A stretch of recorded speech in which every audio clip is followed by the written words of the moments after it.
Hey everyone, welcome to the Movie Hangout, and I'm going to be reviewing Star Wars: The Last Jedi. Well, it's that time of year again, another Star Wars movie. Since they've been bought by Disney, I think we're going to be seeing these come out every single year. Endless spin-offs, endless characters that are just created to create toys. Not that there's anything different from George Lucas on that, I guess, but basically, for Star Wars The Last Jedi, it's been 30 years since Return of the Jedi, which is why it's called The Last Jedi now. And Luke Skywalker has become basically a whiny little bitch who is homeless, living on an island with these like reptile nuns. And he is basically an apostate to the Force, doesn't study it anymore, doesn't do anything, doesn't even bathe if you look at him. And he starts off in the movie exactly where he left off in The Force Awakens. He's standing there, he's got a robot hand, and he puts down his hood, he turns, he looks at Rey, he's kind of gives her that vacant stare like, who's this girl? How'd she get here? Should I be scared? How'd she get a lightsaber? I don't have a lightsaber anymore. Okay. And that's where it starts. And it really doesn't go any deeper than that. Rey, of course, wants to study with him because, we have to go revert back to the original series where Yoda is going to be training Luke Skywalker. So now Luke is kind of like the Obi-Wan Yoda type of hermit, shut-in guy. For some reason, in Star Wars, the teachers always end up to be like alone, crotchety, dirty hermits. So there's not really a whole lot of incentive in being a Jedi because, why would you want to live like that? But anyway, that's kind of how he ends up. He, of course, says he's not going to train Rey because, if he said he was going to train Rey, then there would be no conflict in the story, and then, basically it would just be smooth sailing. So anyway, that's fine. I don't have a problem with that. So he refuses to train Rey. Rey basically won't leave. She just kind of like sleeps on the island, takes shelter, and basically just waits it out until Luke changes his mind. And, eventually Luke kind of just like feels bad and is like, okay, well, I guess I might show you something about the Force, but he really doesn't. And what's really bizarre is that Luke didn't know anything about the Force, and he was the son of Darth Vader, the son of Anakin Skywalker, and he didn't know anything about the Force, and he had no abilities at all. If you remember A New Hope, he couldn't really do anything. He was terrible with a lightsaber. He was decent at flying things, but it doesn't take a Jedi to be decent at that. And he was good at shooting stuff. Anybody that lives out in the country on any planet could be able to do that. But he wasn't good with a lightsaber because why would you be good with a weapon you've never picked up before? Well, Rey is good with a lightsaber, but she's never been trained in it. So that right there kind of, there have to be some elements of belief in every story, even a fantasy space odyssey like Star Wars. So she's automatically good with a lightsaber, even though no one showed her how to use it. Luke didn't show her how to use it. Luke doesn't even have one. Oh, and by the way, in the story, spoiler alert, she gives Luke his old lightsaber. He takes a look at it. We think he's going to turn it on and do something cool. But no, he doesn't do that. He just flicks it over his shoulder like an old soup can, basically, and it goes in the water. Done. That's it for the lightsaber. So at that point, I'm sitting there thinking, okay, the primary weapon of a Jedi is no longer available, so there has to be something else he's going to show her. Well, unfortunately, there really isn't. She just hangs out on this little island, and on the little island, there's like these little creatures that take care of the Jedi, because it's like where the Force and the study of the Force originated. So there's like these um, kind of reptile fish nuns that are there. If you see the movie, you'll see what I'm saying. They're actually kind of funny, but they're there taking care of Luke. And there's like these little bird, almost like Furby type of creatures. They're called porgs, and they're everywhere in the movie, and it's pretty obvious. The only reason why they were put there is because Disney thought that, hey, kids are going to love these things. We're going to sell a ton of them, so let's just put these little things everywhere. But they really serve no purpose whatsoever. So these little things are all over the place and on the island. And there comes a point where Luke kind of divulges why he's been living alone on the island, why he's given up, why he's such a whiny little bitch, why he's not a badass anymore, like what he was in Return of the Jedi, which is what I wanted to see.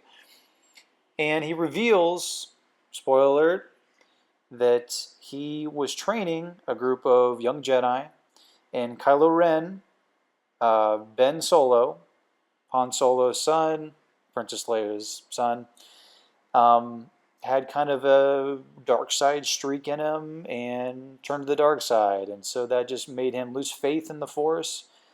And he thinks that the whole thing should just be basically forgotten and nobody should learn anything about the Force. But the problem is that there is a dark side of the Force. And the dark side of the Force is destroying planets, which is what we've seen in The Force Awakens. And clearly people are learning the dark side of the Force. So why would you want the Jedi side to die off, the good side? The only side that has any chance of defeating evil, the evil side. Why would you want that to die off? But again, there's no explanation for it. And if Luke wants the good side to die off and he's the last Jedi, I mean, why doesn't he just kill himself? Like, why would you live for decades on some crappy island like a homeless guy out in the wilderness? I mean, he's basically like, a faithless Jedi Unabomber. I mean, he looks like what's that guy's name? Harry Gazinski or whatever. I mean, he looks like that. But anyway, so Rey finds these texts, these old books written by the Jedi in this old tree. It's supposed to be kind of like the Mecca of the Force. And again, it kind of leads the audience thinking like, wow, this could be really cool. Like we're going to see inside these like magical books, it's kind of like in Harry Potter. Like, there's these secret books and a secret library, and you learn something deeper about this magic, this Force. But the problem is we don't even look in them at all. She just kind of looks at them. And what's really weird is later on, and fast forward, Luke runs into Yoda. And I would say the only good thing about Yoda being here is that they did away with the whole CGI thing. There's no CGI Yoda. They use a Muppet again. They actually took the face mold of the original Muppet and they redid it. So, it's a new to scale Muppet from Empire Strikes Back and Return of the Jedi. So that was kind of cool. And Frank Oz does the voice, and he does the laugh and all the sounds and everything, and that was great. I love that part. But then Yoda says to Luke, destroy the tree in the books because Rey has already learned everything already. But Rey never even studied to begin with. How would you know? I mean, just take any subject like algebra, calculus, world history. How would you know how to do it before you're shown how to do it? How would you know what you're doing before you know what you're doing? It makes no sense at all, especially if Darth Vader had to learn how to do it, Luke had to learn how to do it. Everybody had to learn how to do it except for her. Many people were saying that she's a Mary Sue character, and basically what that is it's a female character in literature or in a movie that is just good at everything. Like there's no explanation for it. She can just do everything, and it's so unrealistic. It just takes you out of the story. I definitely think that applies here. And basically a running theme now in Star Wars is men are incompetent, women are just kind of mean and in charge, but like not in a way that's like anything remnant of what Princess Leia was like in the original trilogy. If you're a die-hard Star Wars fan, especially the original trilogy, because as far as I'm concerned, though that is what Star Wars is, Princess Leia is like a force to be reckoned with. She's beautiful, she's super smart, she busts everybody's balls. You got to be on your toes when you're around her, and that's what made it work between her character and Han Solo. She'd push Han Solo, he'd push her back. The more he pushed her, the more she loved it and pushed him back, and it was just like this great battle, but it was not in a mean-spirited way. The writer and the director of this movie totally missed that. There's no kind of working together aspect between men and women in this movie. It's simply just women being mean to guys and guys just kind of putting their head down and taking it. And all of the male characters in this movie are incompetent. Take a look at my notes here. But Luke is incompetent. He's basically digressed in the Force because Rey and him spar off, and Rey kicks his butt, which is just sacrilegious to the whole Star Wars canon, because Luke is the last Jedi. I mean, he is the direct. I mean, he's the son of Darth Vader. He should be better than Kylo Ren. He should be better than Leia. He should be better than everybody, because he studied with Yoda. He studied with Ben Kenobi. I mean, he should know everything. But he gets defeated literally in 15 seconds by Rey. It makes no sense at all. If he would have taught her everything he knew and she grew, and then she kind of like grew in power in the Force and then defeated him sparring off, then I could see that. But again, they didn't do that. Um, then you have Finn, who the director of this movie totally destroyed the Finn character because, okay, so if you watch The Force Awakens, Finn starts off as a stormtrooper. We don't really know how long he was a stormtrooper. We just kind of infer that he was probably raised from childbirth and not really given an identity, pretty much just taught in the ways of the brutal warlike mentality of the Empire. So he's able to work, I mean, he's able to fight using hand-to-hand combat, using weapons. He's able to pilot a multitude of different ships and vessels. But the unfortunate thing is that they don't show his abilities at all. He's not able to fight. He runs away from conflict. In this movie, he wakes up out of his coma, which was what he was in at the end of The Force Awakens. So he wakes up, he walks around in this like bubble wrap thing that's like leaking water everywhere, was just weird. And he tries to get in a escape pod and abandon the ship. He doesn't even bother to stay and fight. And throughout the whole movie, he is led by the hand by all the female characters who were not trained how to fight. So it just doesn't make any sense at all. Another character is the character of Rose. The character really had no purpose in the movie at all. The only thing that this character did was it was basically a ship mechanic who caught Finn trying to leave the escape pod, which is fine. That's cool. It makes sense. There'd be some dialogue there, maybe a funny moment. But this character was basically one of the three main characters in the whole movie, and there were just so many poorly written lines. There was no chemistry between the character and Finn, and they end up midway in the movie going to this like casino planet, and it was literally like a mixture between the bar in A New Hope, where Luke Skywalker and Ben Kenobi go to meet Han Solo. It was like a mixture between that, and it was a mixture between Casino Royale, the James Bond movie. It was so bizarre. and it made no sense at all. And basically, they went there to find like this amazing hacker, but then they don't even find the hacker because well, they don't get a chance to even really talk to him because he's busy gambling. So they end up running into a guy in a jail cell who is played by Benicio del Toro, who claims to be a hacker. And there was no reason for Benicio del Toro to even be in the movie. I mean, literally, it was like Benicio del Toro was like, hey, saying to his agent, hey, I want to be in a Star Wars movie, make it happen. And they went to the director, and the director just fumbles through the script and just goes, you can do this. And that's basically what it was. So the whole time, everybody in the theaters watching Benicio del Toro thinking, oh, this is an A-list actor. This is Benicio del Toro. It's got to be, going somewhere. And he gets him out of the jail cell, and he sells him out for some money, and he walks off screen. And that's literally it. Nothing.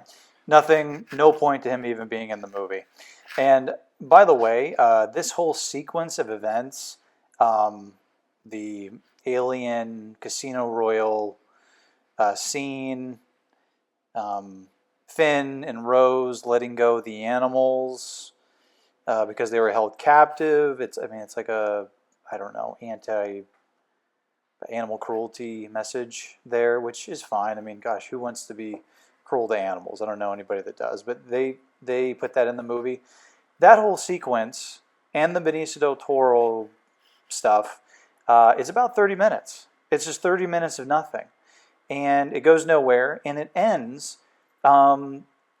where Finn and Rose are going to be executed by Captain Phasma, which I actually love that character because the suit is super cool looking. It's like a stormtrooper, but has kind of like a chrome look to it. And, the whole time I saw this character in The Force Awakens, I thought, you know what? There's got to be something special about that suit. There's got to be some unique quality to it from other stormtroopers, which is why it looks different. And they showed nothing regarding the capabilities of the character suit. Nothing. It was actually in a video game, a Star Wars video game that I played, where the suit becomes invisible. So kind of like the Predator. She's able to be invisible and attack enemies that way, like the element of surprise. But in the movie, they didn't even refer to it, not even once. It made no sense. And Captain Phasma, when she fought against Finn, I was expecting to see like an awesome fight. The fight lasted maybe, I don't know, 30 seconds. And he hits her upside the head. Her helmet is still on. You see like her helmet's like cracked, it's damaged. You can see her one eye. And her eye looks at him and says, "Rebel scum." And then she like falls into the fire and dies. And that's it. It's like this huge buildup of a general where the general and Finn have, kind of a bit of a history together because the general, Captain Phasma, was a commander above Finn, and it just that whole story just gets killed off. I mean, it just doesn't go anywhere. Kylo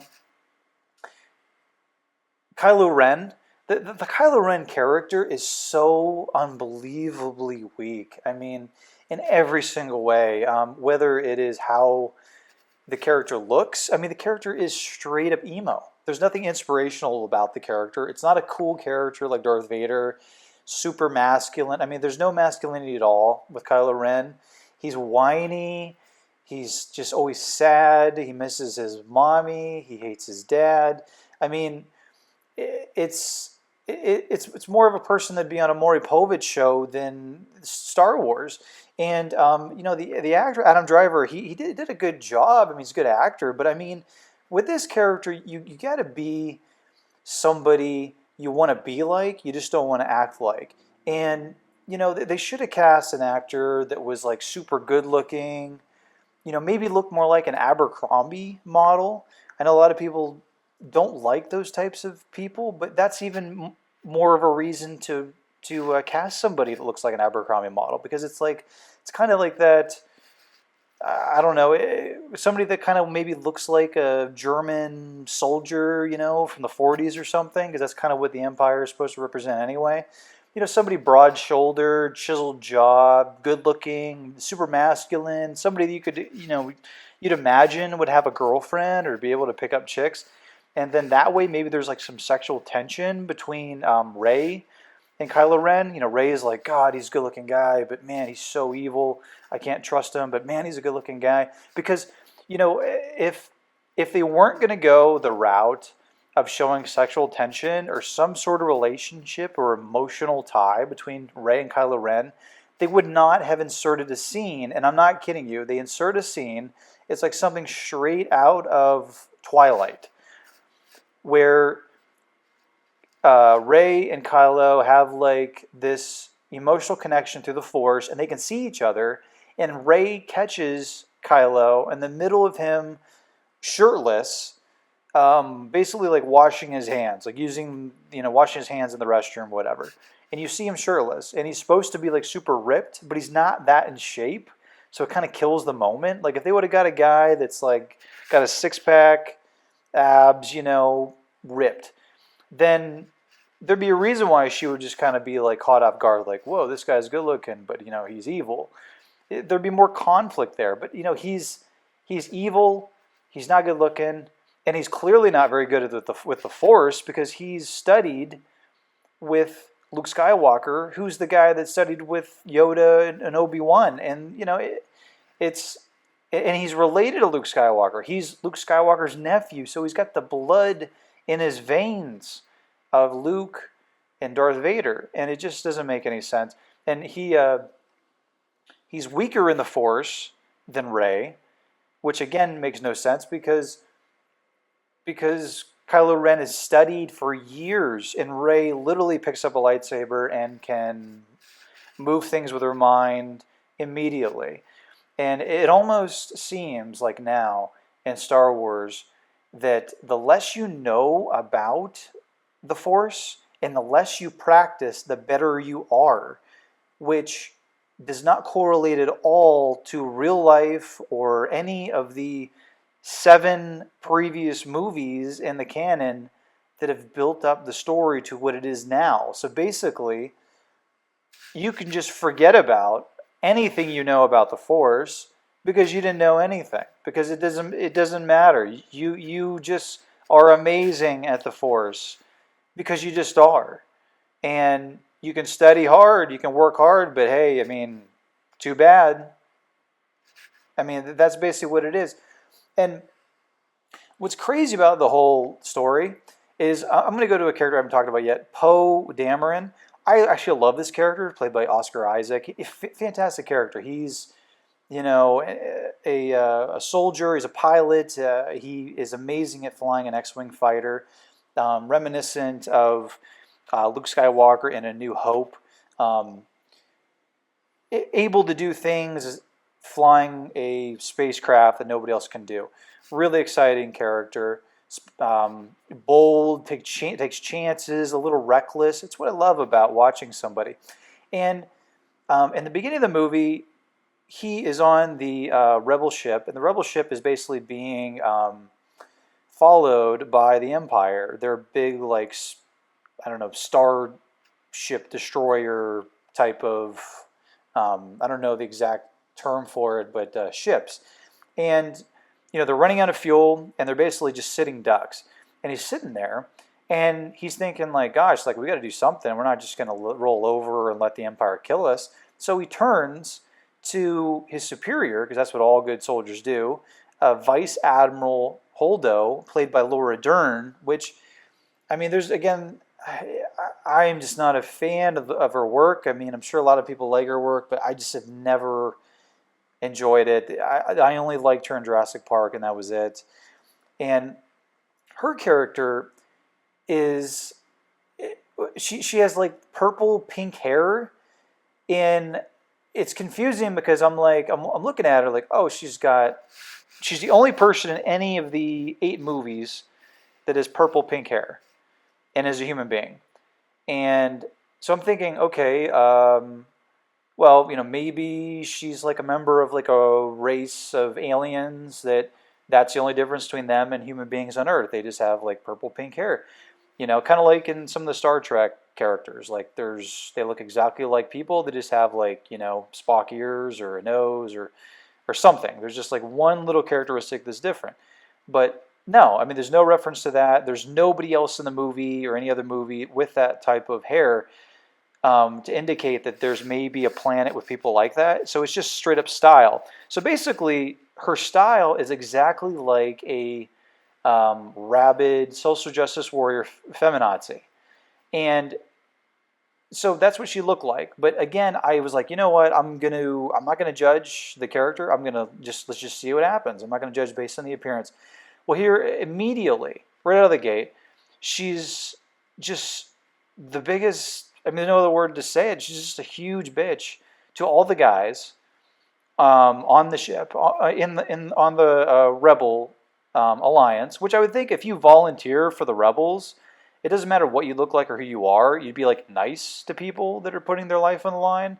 Otherwise, they could just roll over easily and join the Empire. But she's mean to all the men, and it's so specific that is who she's mean to. And if you when you watch the movie, everybody who's in the chain of command on the ship is a female. It's so blatant. And in a equal world, you would have a kind of like a split mix of people that would be in the chain of command. It wouldn't be like all just like one type of person. And obviously that's what it is. And so it really stands out. Then in the movie, so Poe, he of course, like logically, the next thing to do is, okay, we're sitting ducks. I need to ask my superior. So what's the plan? So he goes to Vice Admiral Holdo, and he goes to ask her, hey, so what are we going to do? The Empire's closing in on us. And she just looks at him and just says, don't worry about it. Go away. And so he's just like, okay, I guess I'll do that, even though that doesn't make any sense. And she doesn't reveal to him that she has a plan, but there's no reason for her not to tell him the plan. I mean, he's not like a crazy person. He's proved himself in battle. He's like a very competent force to be reckoned with for the rebellion. He's an important asset to the rebellion.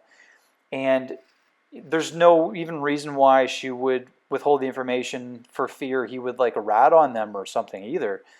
And she doesn't tell him the plan at all. So of course he's thinking like, gosh, she doesn't seem like she knows what she's doing.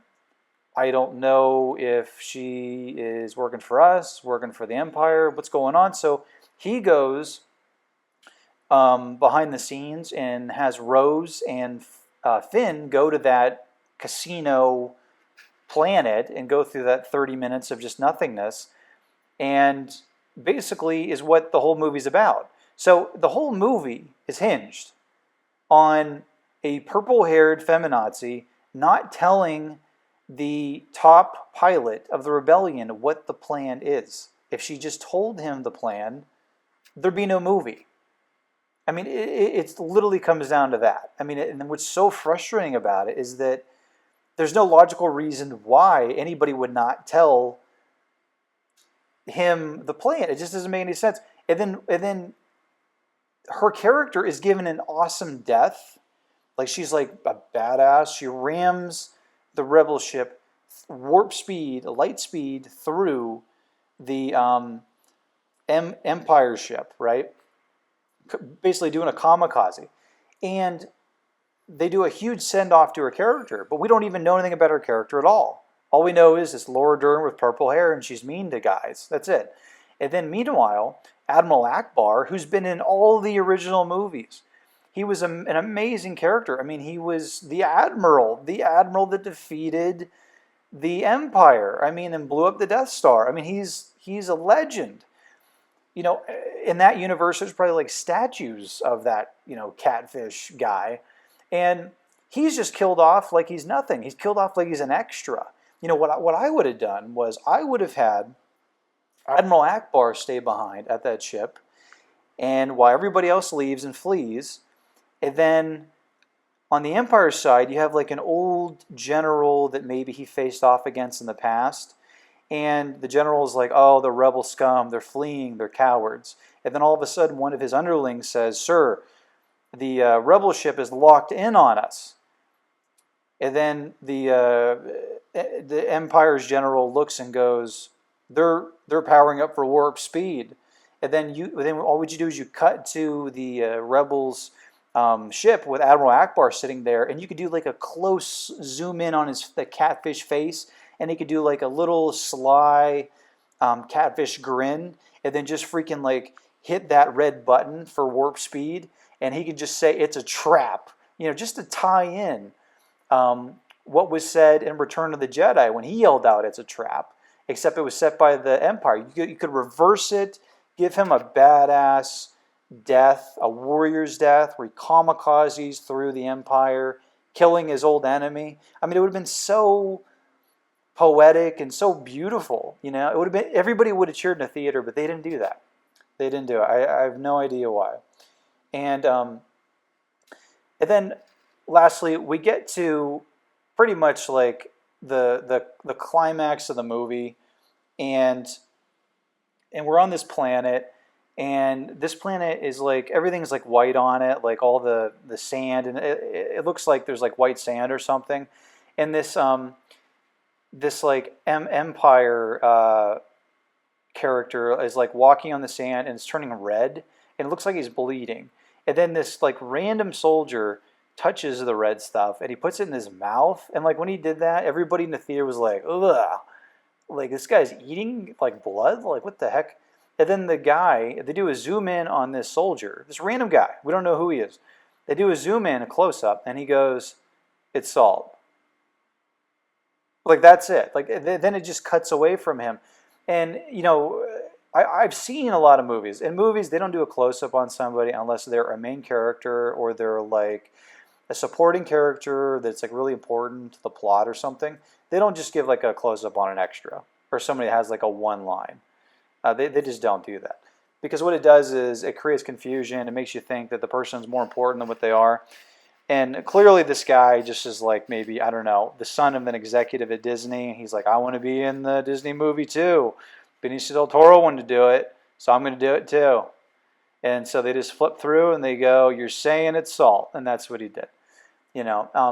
It's just misdirection, things like that in this movie that don't add to the story, that are just weird. And then, so Luke Skywalker shows up on this planet, and everybody's like, oh, cool. He's going to finally face off against Kylo Ren. He's going to do it. We're going to see his power, the great power of the legendary Luke Skywalker.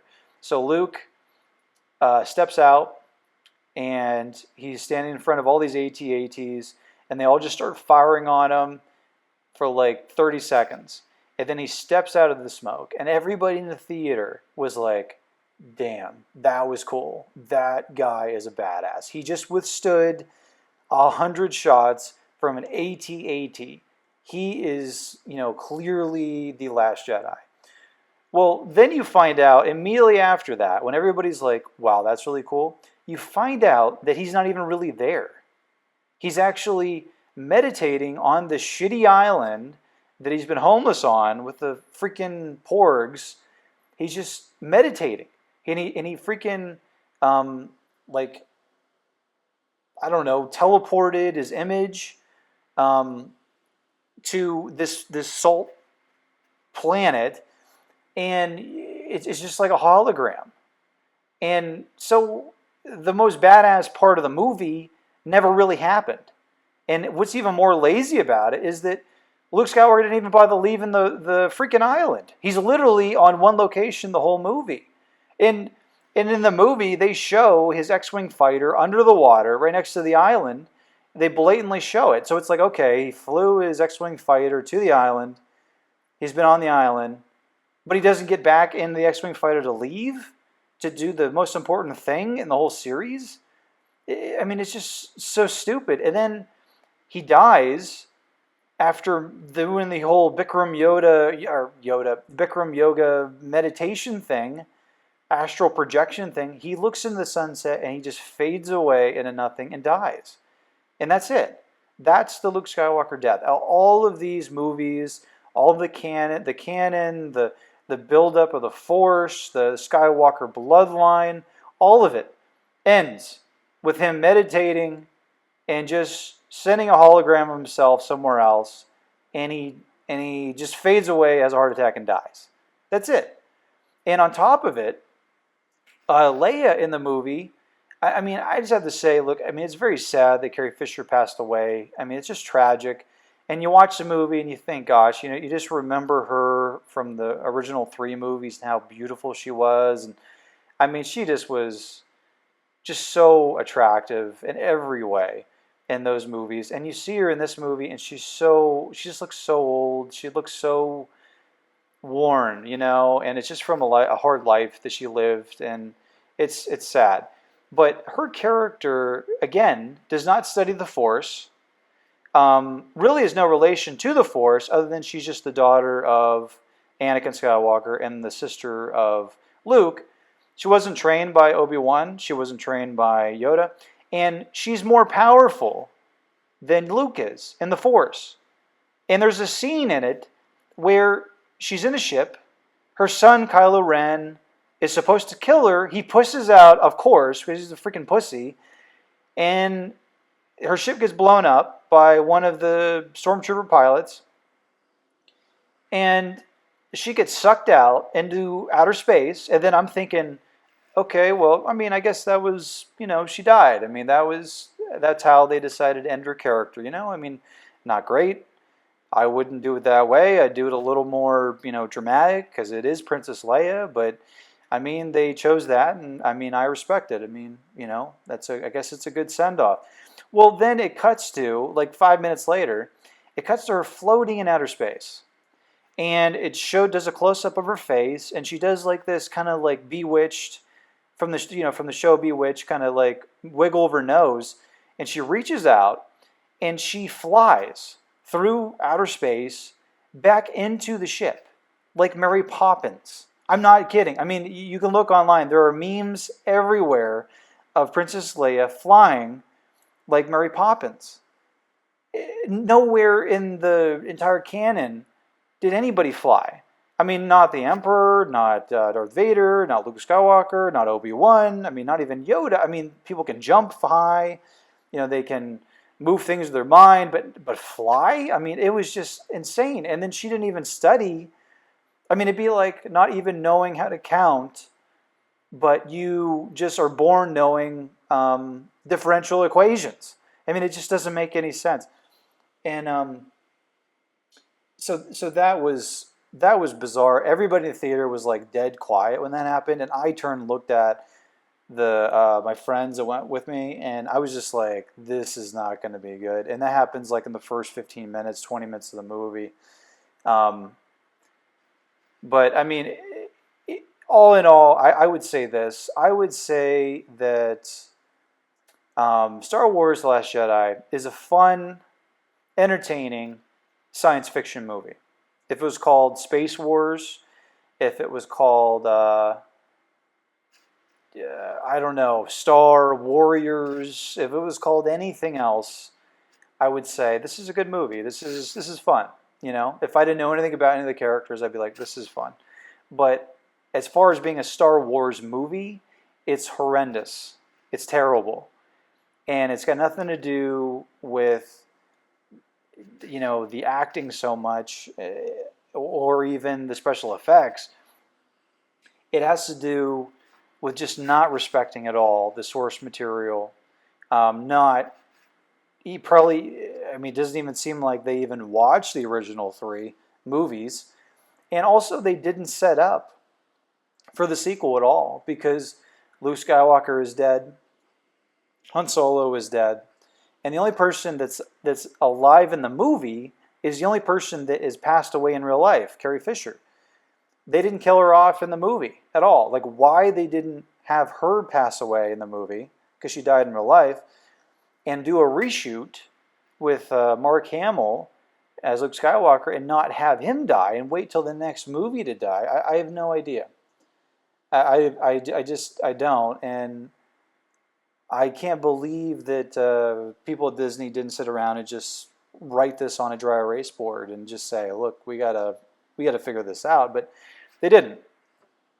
So I would rank this movie with looking at all of the Star Wars films, including Rogue One. I would say this film is on par, if not worse, than the Phantom Menace, and that says a lot because that is Jar Jar Binks in it, and I cannot. I just hate Jar Jar Binks. If they had Jar Jar Binks in this movie and they killed him off, um, then I would probably say it was a good movie because that alone would have saved everything. But they didn't do that because nobody cares what fans think. Nobody listens to us, and this is the movie you get. So anyway, this is my rant.